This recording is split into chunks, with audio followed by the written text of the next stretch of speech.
Hey, shalom, shalom, mishpocha. Welcome to another edition of Ray Bash's Ramblings. I'm your host, Rabbi Yehuda ben Shomer, and today I'm going to be talking about a particular blessing that many people may not be privy to, no pun intended. I'm going to be talking about the bathroom prayer, or what I entitled this video affectionately, the Potty Prayer. I used that catchy title by no means in disrespect or flippancy, but it was just a cute little title to talk about a serious blessing. In Judaism, if anybody's seen Fiddler on the Roof, the Rebbe of that community said, hey, we've got a blessing for everything, because somebody said, is there a blessing for the Tsar of Russia? And he says, yes, there's a blessing, we bless God that he keeps him far from us, and everybody chuckles. But this is a bathroom prayer, a prayer that someone prays, or a blessing, in other words, that someone gives to God after they finish using the restroom.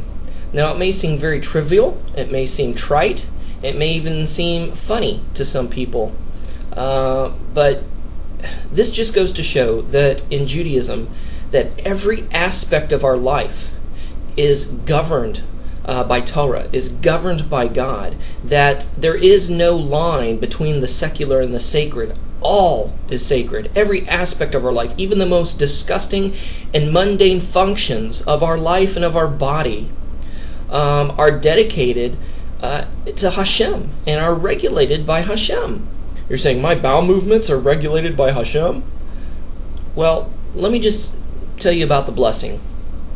After someone relieves themselves, they are to exit the bathroom, traditionally, because the bathroom is considered an unclean place for obvious reasons. You relieve yourself, you wash your hands, and you exit the bathroom. And once you exit the bathroom, you say, "Blessed are you, O Lord our God, King of the universe, for I am fearfully and wonderfully made. You've made me with many openings and cavities, and it is obvious and known before your throne of glory that if but one of them were to be ruptured, or one of them to be blocked, it'd be impossible to survive and to stand before you, even for 1 hour. Blessed are you, O Lord our God, King of the universe, for making me so wondrously." And then we followed up with a blessing of the washing of the hands, the traditional blessing. Blessed are you, O Lord our God, King of the universe, who has sanctified us with his commandments and has commanded us regarding the washing of hands. Sanctify sometimes is often mistranslated as holy. We are not made holy per se, and as most people understand the word, we're not made holy by washing the hands, but we are sanctified, which means we are set apart. We are unlike other people of the world. Many people of the world don't wash their hands after using the bathroom, or they don't really think much of it, or the only reason they wash their hands is because it's been a habit of good hygiene.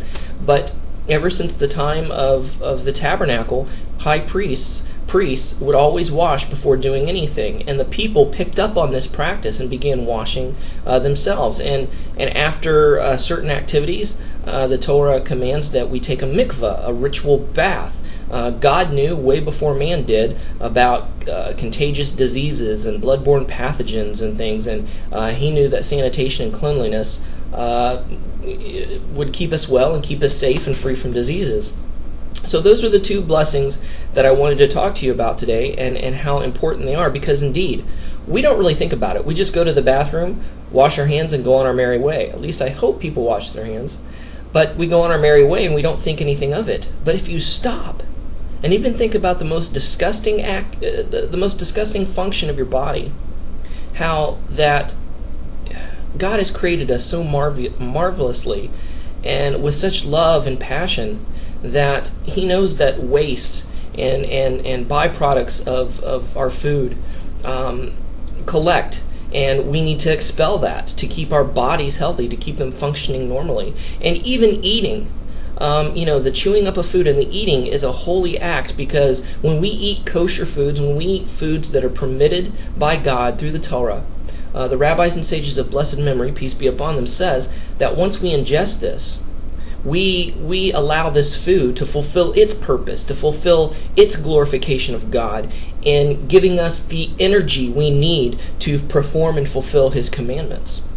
So even the food we eat is raised to a special level of holiness. The rabbis and sages say that we take the spark of the living essence of that food and apply it to ourselves, and we're able to get the energy and things we need to fulfill the commandments. Why do we fulfill the commandments? That's our purpose. According to Ecclesiastes, we are here to fear God and to keep His commandments. And keeping His commandments is the fulfilling of His will. So back to the bathroom, back to the bodily functions. We don't think about something going wrong with our body until something does go wrong. And at that time, we don't bless God. We cry out, God, oh God, help me, I'm sick. My pipes are broken, I can't shut them off. You've got diarrhea. Or, the other scenario, oh God, my stomach hurts so bad, I'm so constipated, please help me. But if you thank God every day, you become grateful and conscious of that. You know what? Man, my body is working the way it's supposed to. God created my body in such a way, and He loves me so much that He even cares about the most mundane, disgusting functions of my body. And, wow, I am fearfully and wonderfully made. He's made me with many parts that I don't even fathom or understand or don't even know at all. But yet they're working like a well-oiled, well-tuned clock. And things, and when you're regular, it's almost as if your body's keeping time. And it's such a wonderful and beautiful thing when you think of it in that respect and that aspect. And so we bless God for it. We bless God.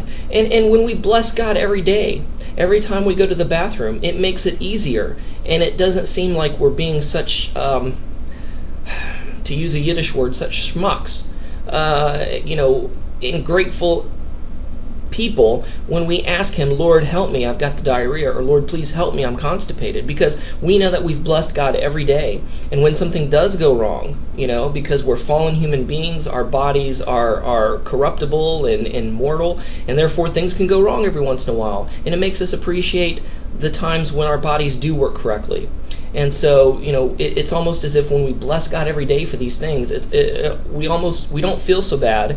We don't feel like we're taking advantage of God. We don't feel like we're using God as a crutch or only calling out to Him for help when we need it. But that when we bless Him every day for these bodily functions, and when something does go wrong, we can know with confidence that, you know what, I've blessed God. I've praised Him for how wondrously He made my body and how it's worked correctly. Now something's wrong, something's out of whack, but you know what? He is the great physician. I know He can heal me. I know He can fix me. Lord, and we don't think twice about asking God to help for help, because we know that He's a loving Father, and He does everything for our good and everything for our benefit. Wow.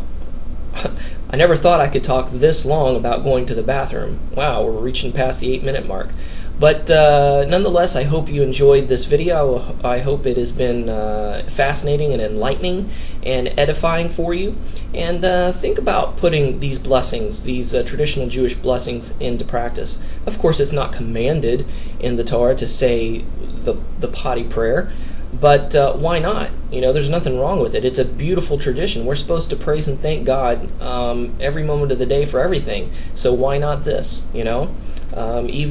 Even regulate our bodily functions to the praise, honor, and glory of God. So thank you for watching. Shalom and Shavua Tov.